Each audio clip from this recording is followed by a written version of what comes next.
정하신 때에 이르도록 돌보시는 하나님이라는 제목으로 하나님의 말씀 증거하도록 하겠습니다.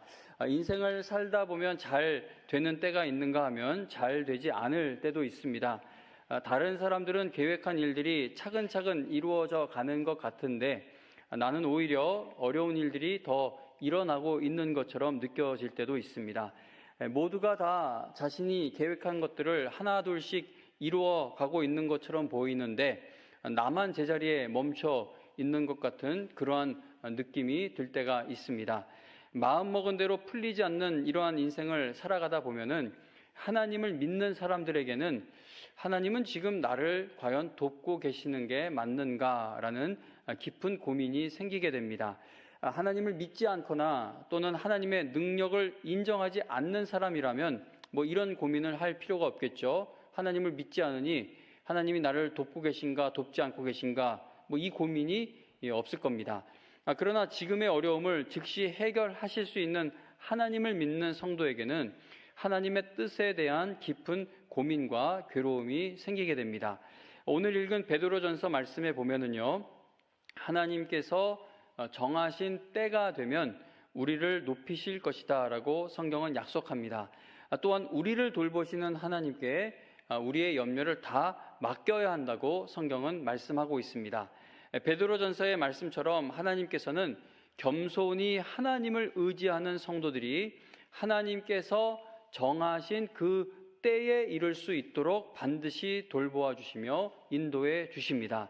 하나님을 의지하는 겸손한 자를 하나님의 때에 높여 주신다는 사실과 모든 염려를 하나님께 다 맡긴 자를 반드시 돌보아 주신다는 사실은 성경에 등장하는 수많은 믿음의 인물들의 삶을 통해서 분명하게 확인해 볼 수 있습니다.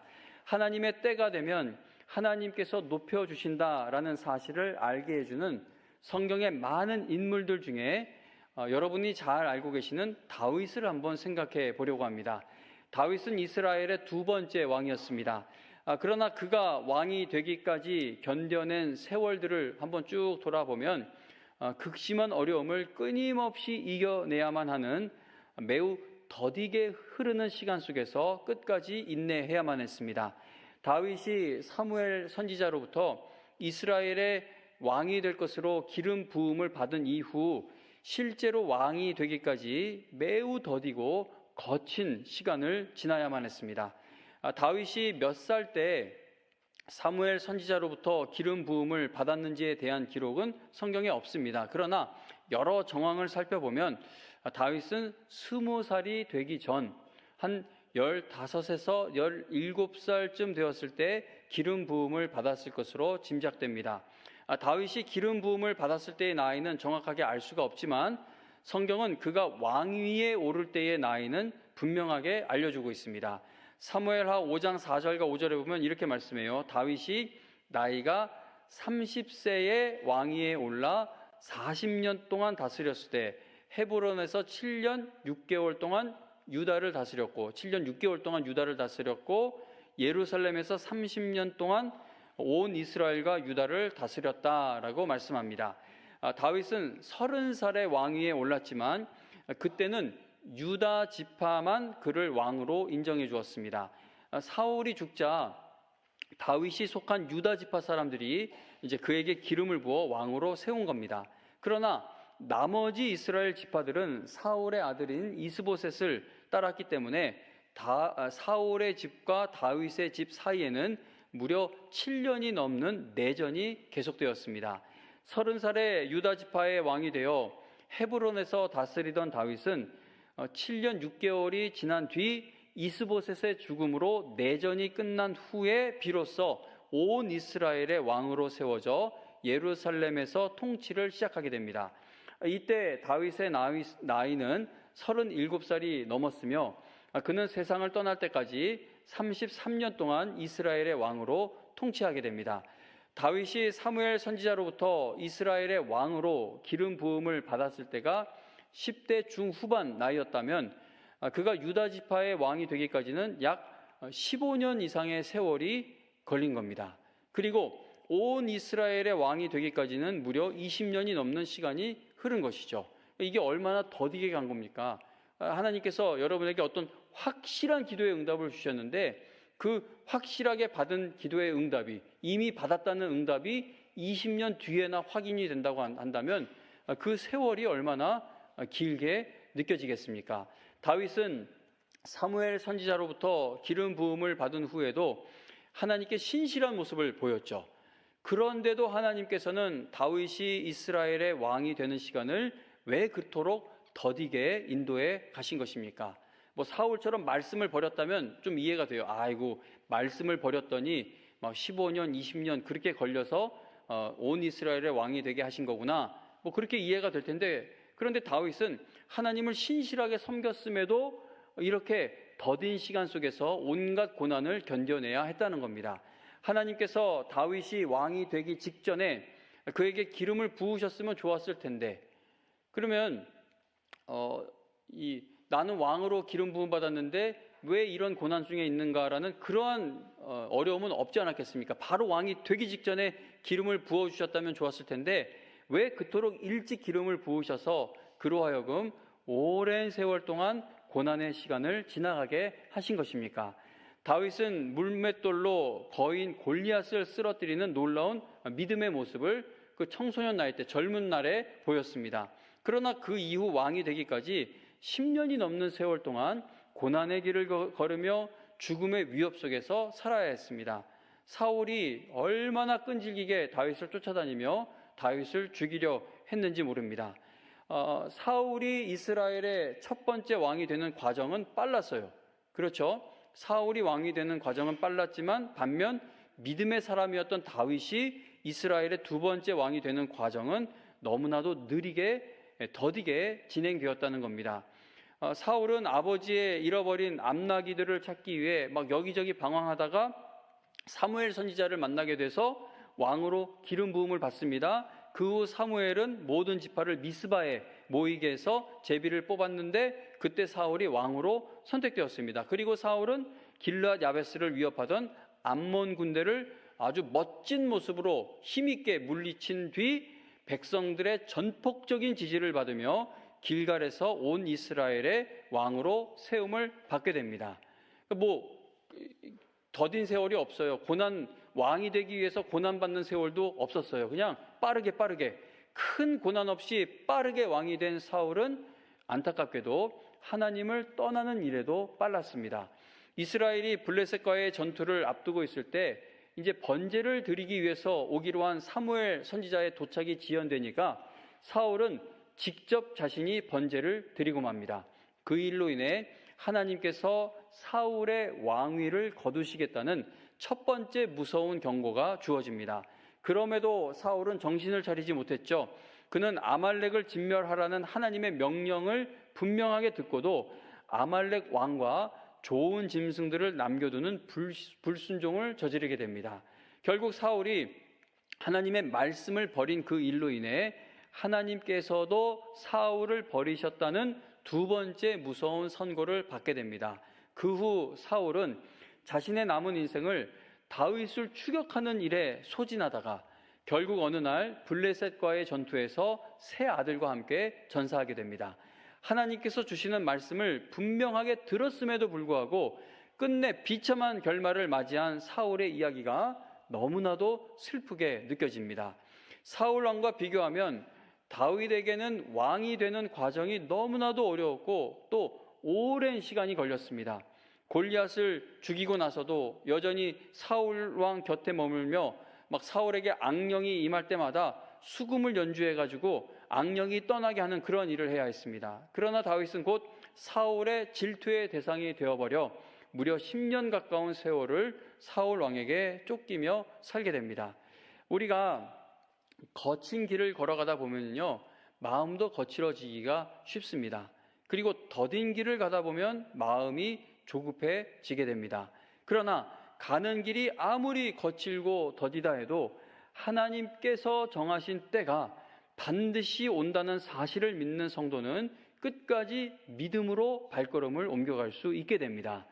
하나님께서 정하신 때가 이르게 될 때까지 하나님께서 반드시 인도해 주실 것이다 라는 사실을 믿지 못했던 사울은 결국 믿음과 마음을 지키지 못하게 되어버린 겁니다. 그러나 다윗은 극심한 고난 가운데에서도, 이러다 죽겠다 싶은 고난 가운데에서도 하나님께서 정하신 때가 이르게 될 때까지 하나님이 나를 인도해 주실 것을 믿었기 때문에 끝까지 그의 마음과 믿음을 지킬 수 있었다는 겁니다. 사울이 망하게 되었던 것은 하나님께서 정하신 때가 이르게 될 것을 그가 믿지 못했기 때문인 것이죠. 다윗이 그 오랜 시간 동안 이유도 알 수 없는 고난을 겪으면서도 그의 마음, 믿음을 지킬 수 있었던 것은 하나님께서 정하신 때가 이르게 될 것을 믿고 있었기 때문인 겁니다. 다윗은 사울왕에게 10여 년 동안 쫓겨다니는 동안에도 자신에게 큰 괴로움을 주는 그 모든 일이 살아계신 하나님의 뜻 안에 있다는 사실을 믿었습니다. 우리는 간절하게 바라는 일이 내가 생각하는 때에 이루어지지 않으면 조급해지기 시작합니다. 만약 다윗이 조급해져서 하나님께서 정하신 때가 오게 될 것에 대해 의심을 하였다면 그는 사울을 자기 손으로 죽였을 것입니다. 지금 이거 하나님 뜻은 언제 될지 모르겠으니까 일단 내가 이거를 해결하고 봐야 되겠다, 그러지 않았겠습니까? 그러나 다윗은 사울 왕을 충분히 죽일 수 있는 기회가 여러 번 있었음에도 하나님께서 반드시 이루실 일들을 믿으며 끝까지 복수하지 않았던 것입니다. 사울이 아무리 약하다 해도 실수가 없으신 하나님께서 그런 사람에게 기름을 부어 왕으로 세우셨기 때문에, 그를 왕으로 세우신 것은 하나님이시기 때문에 하나님께서 반드시 이 문제 또한 해결해 주실 줄로 다윗은 믿었던 것입니다. 다윗의 신하들이 답답했겠죠. 지금 사울 왕을 죽이기만 하면 이제 더 이상 도망자 생활을 하지 않아도 되는데 다윗이 사울에게 손을 대지 않으니 얼마나 답답했겠습니까? 한 번은 다윗의 신하가 다윗에게 저 사울 왕을 내가 죽이게 좀 해달라고 허락을 구했습니다. 그러자 다윗은 그 신하에게 죽이지 말아라.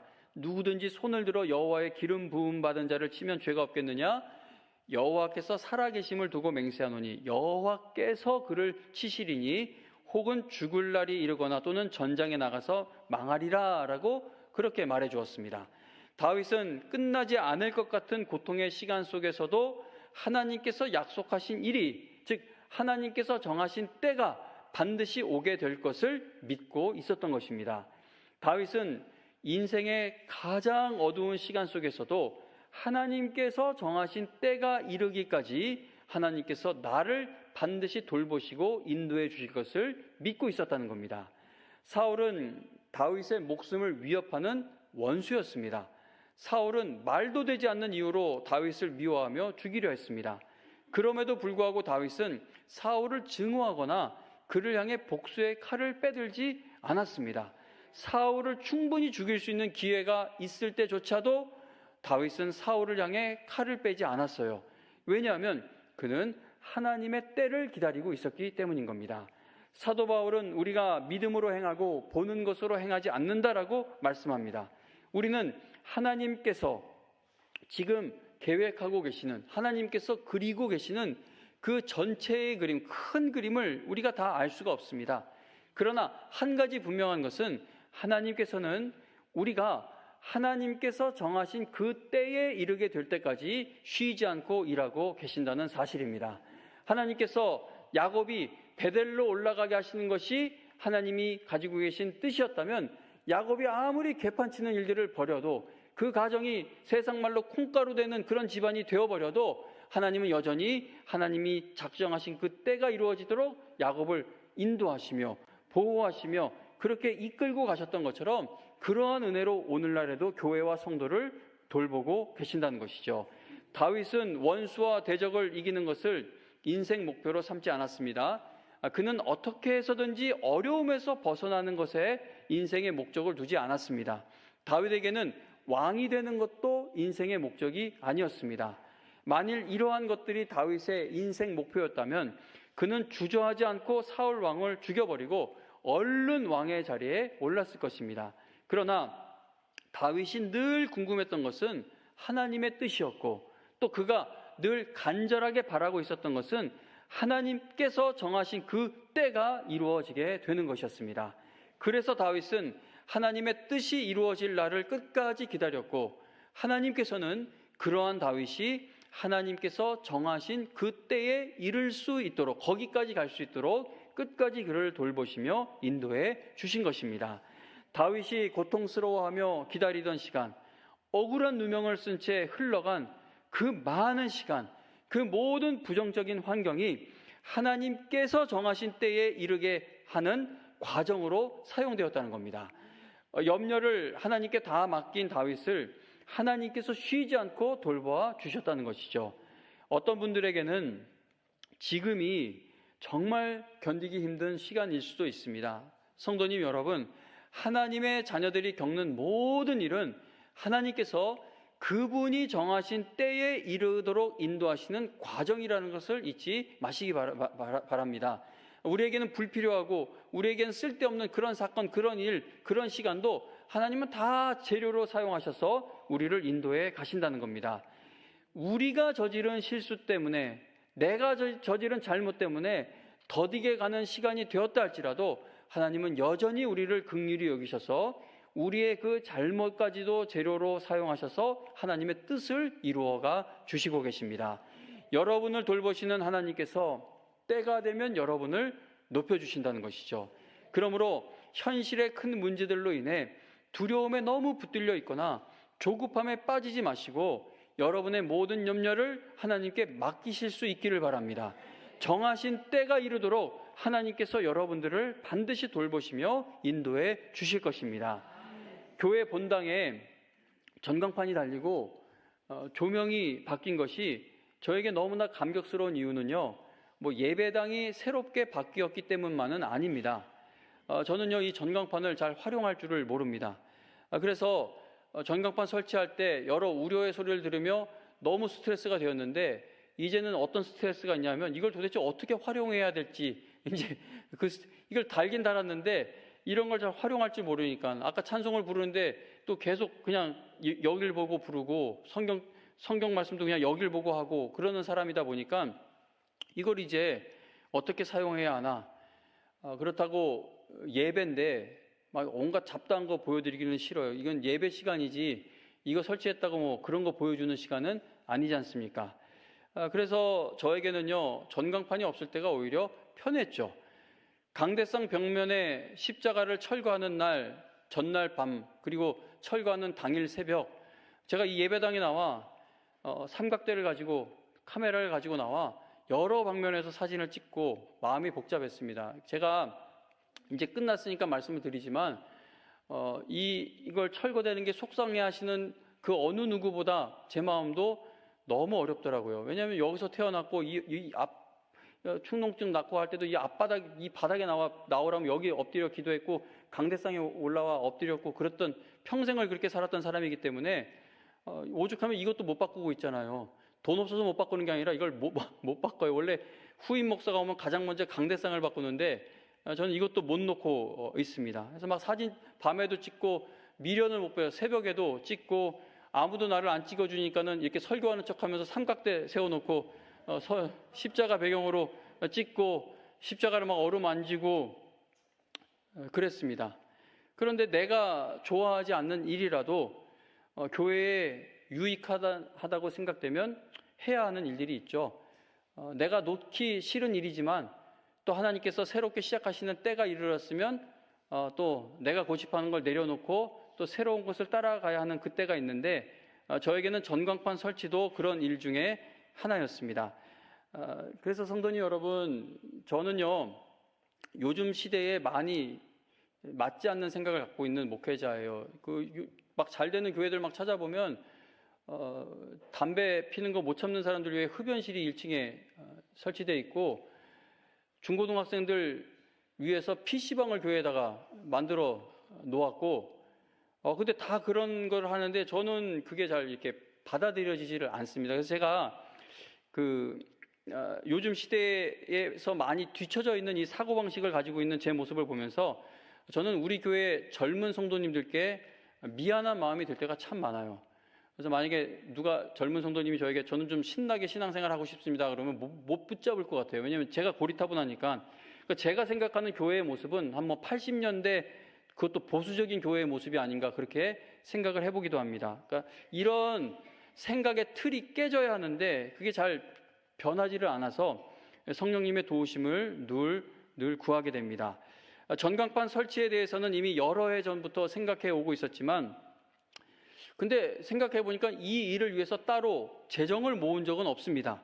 그러니까 계속 입으로만 말로만 필요하다고 이야기를 하고 있었지 그렇게 급한 일로 제가 여기지를 않고 있었던 겁니다. 그런데 어느 날 여러분들께 보여드릴 영상을 준비했는데 프로젝터를 켜보니까 이게 켜지질 않는 겁니다. 고장난 겁니다. 그래서 이제 수리 고쳐서 써보려고 여기저기 알아보니까 이 기계가 너무 오래된 기계라 이거를 렌즈라고 하나요? 그거를 바꾸기보다는 새로 사는 게 좋다. 그리고 이 정도 크기 본당에서 이 정도 거리, 이 정도 밝기에서 아주 밝게 보이려면 최소 얼마 되는 기계는 사야 된다. 그걸 들어보니까 이게 만만치 않아요. 그 가격이요. 그런데 프로젝트가 고장난 바로 그 주간에 아직 여러분들에게 고장났다고 알려주기도 전인 그 주간에 갑자기 한 성도님 가정에서 프로젝트로 비추는 화면이 너무 흐리고 어두워 잘 보이지 않아 너무 답답해서 못 견디겠다고 하면서 2천만 원 헌금을 드리신 겁니다. 그리고 권사회에서 헌금하신 적금을 들은 1,200만 원이 있었고요. 또 다른 교회에 다니고 있는 한 젊은 여자 성도님이 어느 날 갑자기 문자로 연락이 오더니 혹시 교회 프로젝터 같은 거 필요 없냐고 그래서 필요하다고 했더니 그러면 뭐 많지는 않지만 350만 원 보태 쓰시라고 350만 원을 보내준 겁니다. 그래서 다 더하니까 전광판 설치하고 저 뒤에 저 TV 큰 것까지 설치하는 가격이 딱 맞아 떨어진 거예요. 재정이 이제 다 확보되어서 이제 전광판을 설치하려고 하니까 교회 전기가 이제 문제가 됩니다. 이게 팍 켜질 때 순간적으로 끌어오는 전기량이 크다고 합니다. 근데 지금 이 상태에서 고치기 전 상태에서 그걸 키면은 이게 전체가 다운될 수가 있다고 하는 겁니다. 그리고 또 그것만 문제가 아니라 또 많은 분들이 이 앞이 건드려지는 이걸 철거되는 것에 대해서 속상해하고 계시니 이제 그것도 걱정되었습니다. 그리고 또 이걸 철거하지 않으면 이 앞에 벽을 철거하지 않으면 이게 사각지대가 생길 수밖에 없잖아요. 그래서 자꾸 사각지대 얘기하니까는 여기저기 앉아보다 제가 너무 답답하니까 그냥 혼자 용서하세요. 혼자 아니 그러면 보이는 데 와서 앉으면 되지라고 혼자 그렇게 생각. 성가대는 못하죠. 성가대는 제외. 성가대 빼고 안 보이면 여기 자리도 다 비었는데 혼자 생각한 건 혼자 묻어뒀어야 되는데 나왔어요. 그냥 좋게 알아라 그 생각도 해봤는데 그리고 안전 문제 생각할 때 이걸 못 허물겠더라고요. 그러니까 여러 전문가들을 거의 일주일에 한 번씩 전문가라는 사람들을 만났는데 헐어도 된다, 헐지 말아야 된다, 의견이 두 가지. 근데 안전에 관련한 문제는 보수적인 걸 들어야죠. 만에 하나를 위해. 그래서 이 벽을 허무는 것이 겁이 났어요. 그래서 어떻게 해야 할지 몰라 정말 심하게 스트레스를 받고 있던 중에 우리 장로님 중에 한 분이 갑자기 저에게 목사님 1층 리모델링 계속 생각하고 계시니까 이번 주에 리모델링 하는 사장님 한번 만나보시라고 갑자기 그러는 거예요. 근데 제가 그 주간에 너무 바쁘고 나는 지금 이걸로만 해도 미치겠는데 갑자기 1층 리모델링 하는 분을 만나라고 하니까 아직도 스트레스 받을 자리가 남아 있어서 또 스트레스가 이제 쌓인 겁니다. 그렇게 이제 공사와 관련된 분들을 거의 매주 한 분 이상씩 만나다가 오늘 이렇게 공사가 진행될 수 있게 된 것인데 이 중간에 정말 많은 일들이 있었어요. 제가 지금 설교를 15분 안에 마쳐야 되기 때문에 다 생략하면서 가는데도 분량이 이 정도이고 성도님 여러분 제가요 다른 교회 목사님들 설교를 들으면서 막 이러는 게 정말 저처럼 주저리 얘기하지 않고 간단 명료하게 딱 얘기하고 그리고 저는 의도하지 않게 여러분 기분 나쁘게 표현하는 것도 그분들은 그 표현을 잘 하더라고요. 그래서 제가 엉망으로 전해도 찰떡같이 알아들으실 줄로 믿으면서 계속 이야기를 한번 이어가 보겠습니다.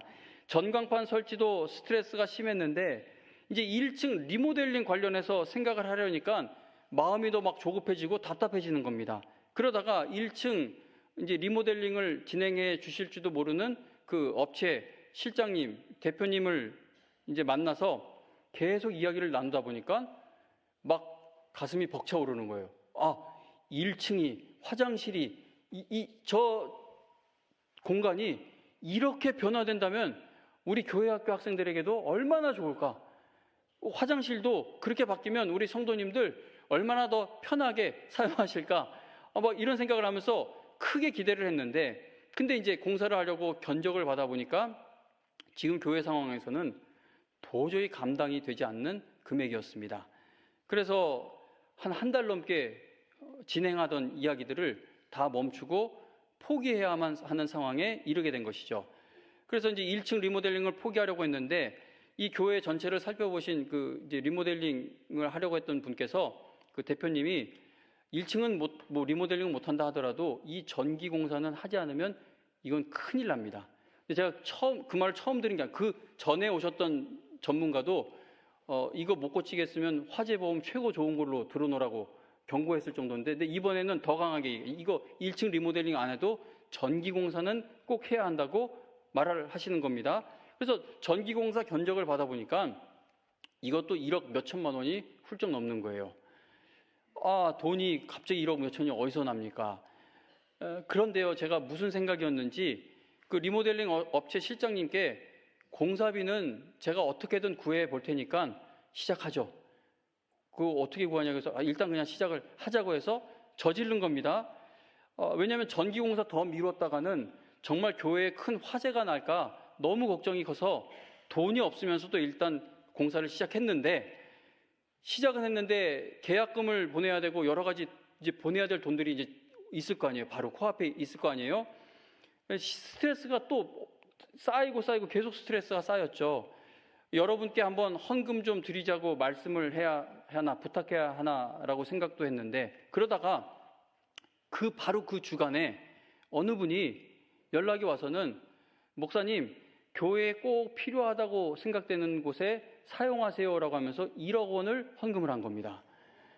그리고 약 4년 전에 권사님 한 분이 저희 집이 너무 이렇게 오래되고 망가지고 있으니까 집 좀 싹 고치라고 5천만 원을 주셨는데, 그 중에 한 2,500만 사용하고 2,500은 교회 고칠 때 사용하려고 꼭 쥐고 있었던 2,500이 있고, 또 한 가정에서 익명으로 헌금한 2천만 원이 있습니다. 그러니까 공사비가 대략 다 채워진 거예요. 성도님 여러분, 지금 교회 처음 오셨거나 아니면 한번 나도 교회 좀 다녀볼까 하고 오신 분이 혹시 계시다면, 역시 교회는 돈 얘기하는구나 라고 오해하실 수가 있는데, 이건 돈 지금 1억 몇천을 이야기하지만 돈 번 사람은 하나도 없어요. 저도 마찬가지고, 이거 뭐 교회에서 헌금 많이 거치면 목사가 뭐 보너스도 받는 줄 아는 분들이 생각보다 많은데, 그렇지 않아요. 아무리 헌금이 많이 들어도 목사가 받는 건 그냥 똑같습니다. 제가 지금 공사 진행되는 것에 대해서 여러분들에게 말씀드릴 것이 정말 많은데 더 조리 있게 전해드리지 못하는 것이 안타까워요. 그러나 이렇게 그 개떡이라는 표현을 사용하지 않으려고 하는데 해도 여러분들이 찰떡같이 알아들으시고 은혜 받는 줄로 믿으시면서 이제 이야기는 그만 여기서 멈추겠습니다. 멈추는데 짧게 조금 더 마무리를 짓자면, 여러 가지 복잡한 일들과 교회의 어려운 사정으로 인해 공사 시작이 계속 연기되고 리모델링도 포기하게 되었고, 하여튼 안 되는 일만 계속 안 된다는 그 결론 속에서, 그 일들 속에서 전기공사와 전광판 공사가 함께 시작될 수가 있게 되었다는 겁니다. 여러분 한번 생각해 보세요. 여러분에게는 심각한 이야기가 아닐지 모르지만 저는 정말 이렇게 안도의 숨을 쉬게 되는 것이, 만약에 이 조명 공사 없이 전광판만 달렸다고 생각해 보세요. 욕하지 않았던 분도 욕을 하게 됐을 거예요. 왜냐하면 다 어두고 후줄근한데 여기만 밝으면 생각만 해도 막 식은땀이 나죠. 그런데 하나님께서 허락하시는 때가 되니까 도저히 모을 수 없는 공사 비용이 채워지고 또 돕는 자들 만나게 하셔서 일이 이렇게 진행된 겁니다. 그러니까 10년이 넘도록 되지 않고 있었던 일이라도, 또 앞으로 10년이 더 지나도 될 것 같지 않게 느껴지는 일이라도 하나님께서 정하신 때가 이르게 되면 그 일은 이루어져 갈 수 있다는 것입니다. 성경에 기록되어 있는 하나님께 인도함을 받은 믿음의 인물들을 생각해 보시기 바랍니다. 그들이 하나님의 능하신 손 아래에서 겸손했을 때 하나님께서 그들을 높이시는 때, 곧 하나님의 뜻이 이루어지는 때가 반드시 찾아왔습니다. 하나님의 자녀들이 모든 염려를 하나님께 맡겼을 때 그들은 하나님께서 반드시 돌보시는 놀라운 은혜를 경험하며 깨닫게 되었다는 겁니다. 아이고, 지는 계속 염려한 것만 얘기하면서 그렇게 당당하게 말할 수 있냐라고 할 텐데, 근데 제 염려는요, 기도하는 염려예요. 그러면 그거 괜찮더라고요. 그러니까 기도 없는 염려, 이게 염려도 신앙의 염려, 불신앙의 염려, 이게 뭐 맞는 말인지 모르겠습니다. 염려를 기도 제목으로 가지고 나가면 하나님의 때가 이르는 이 순간이 오게 된다는 겁니다. 아브라함이 하나님께서 약속하신 그 땅을 향해 나아가는 모든 과정에는 아브라함의 헌신과 수고와 열심이 가득했죠. 그러나 하나님께서 그에게 약속하신 말씀이 이루어진 것은 아브라함이 정해놓은 때가 아니라 하나님의 때가 이르게 되었을 때였다는 겁니다. 아브라함과 사라가 정해놓은 때에는 이삭이 태어나지를 못합니다. 그들이 하나님께서 약속하신 때를 자신들의 방법으로 이루어 보려고 했을 때는 이스마엘이 태어나게 되었을 뿐이었죠. 그러나 하나님께서 정하신 때가 이르게 되었을 때 아들을 절대 낳을 수 없는 나이가 된 그들에게서 이삭이 태어나게 된 겁니다. 다윗은요, 성전 건축을 위해 필요한 모든 재료를 다 준비해 두었습니다. 그는 언제든 마음만 먹으면 성전을 충분히 건축할 수가 있었습니다.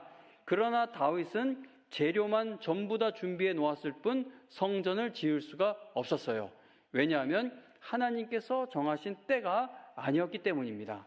그러므로 성도님 여러분, 아무리 모든 것이 다 준비가 되어 있어도 하나님께서 이루시고자 하는 일은 하나님께서 정하신 때가 이르러야 한다는 겁니다. 마찬가지로 아무리 없는 것 같고 아무리 안 될 것 같고 아무리 부족해도 정말 부정적인 환경이라 하더라도 하나님께서 정하신 때가 이르면 그 일도 풀려지고 시작될 수 있다는 것이죠. 사도 바울의 사역을 생각해 보시기 바랍니다. 바울이 아무리 복음을 전하려고 애를 써도 하나님께서 정하신 때가 이르기 전에는 그의 사역의 문이 열리지를 않습니다. 어떤 때는 바울이 간절히 가고자 했던 그 지역으로 복음을 전하려 가려는 것을 성령께서 막으시기도 했습니다. 그러나 하나님의 때가 이르게 되었을 때 바울이 생각하지도 못했던 마게도냐로 가는 길이 열렸고 그곳에서 새로운 사역이 시작되었습니다. 이게 좀 자꾸 이 공사 관련, 공사하고 있다 보니까 이 공사하는 과정 속에서 하나님이 저를 불쌍히 여기시는 게 너무 많아서 저희 집 창고나 이게 다 이제 다 썩어서 다 이렇게 떨어지고 있어요. 막 쥐가 들락날락 구멍이 나고 하니까 이렇게 보시면 지나가다 보신 거 나무가 이제 다 썩어서 떨어지고 있는데 저걸 막 코스트코를 제가 가보고 막 어떻게든 고쳐보려고 하는데 방법을 못 찾겠는 거예요. 몇 년 막 끙끙 앓고 있는데 이번에 이 공사하시는 사장님께서 저걸 보시더니 제가 재정에 관해서 이제 막 걱정하고 있으니까 일단 해보고 견적은 나중에 생각하자고 하는데 그게 여러분 뭐 남의 이야기이지만 제 개인적 이건 뭐 하지 말았어야 할 이야기일 것 같기도 한데 근데 저 썩어서 무너지고 있던 거를 그러니까 일이 이렇게 한번 풀릴 때 하나님이 이렇게 다 바꿔주시는 게 이게 얼마나 감격스러운지 몰라요. 정말 감격스러워요. 그러면 또 그 비용도 하나님이 또 어떠한 방식으로도 채워주실 줄로 믿는데 자, 다시 오늘 본문으로 돌아오면 바울의 인생과 사역은 그가 세운 계획대로가 아니라 하나님께서 정하신 때에 따라 열리고 인도되었다는 겁니다. 하나님께서는 하나님의 때에 하나님의 방법으로 바울의 걸음을 인도하시면서 그를 통해 하나님의 뜻을 이루어 가신 것이죠. 이렇게 하나님께 인도함을 받은 믿음의 인물들을 통해 공통적으로 드러나는 것은 하나님께서 정하신 때에 이르게 될 때까지 교회와 성도를 반드시 끝까지 인도하시며 돌보아 주신다는 겁니다. 성도님 여러분, 여러분이 품고 있는 태신자들을 하나님께서 구원해 주실 때가 반드시 이르게 될 줄로 믿으시며 그 영혼들을 위해 기도하는 일과 그들에게 복음 전할 기회를 찾는 일을 절대 멈추지 마시기를 간절히 부탁을 드립니다. 지난 10년 동안 초청장 줘도 안 왔어도 11년째 한번 줘보세요. 11년째가 하나님께서 정하신 때인지 누가 알겠습니까? 이스라엘 백성이 애굽에서 400년 이상을 노예로 묶여 있었어도 하나님께서 정하신 때가 이르자 출애굽 역사가 일어나는 것을 어느 누구도 막을 수가 없었던 겁니다. 한 번도 갈라진 적이 없었고 절대 갈라질 수가 없었던 홍해라도 하나님께서 정하신 때가 되면 그 바다가 갈라지는 것이고 그곳이 마른 땅처럼 변하여 출애굽한 백성이 힘있게 걸어갈 수 있는 길로 열려질 수 있다는 겁니다.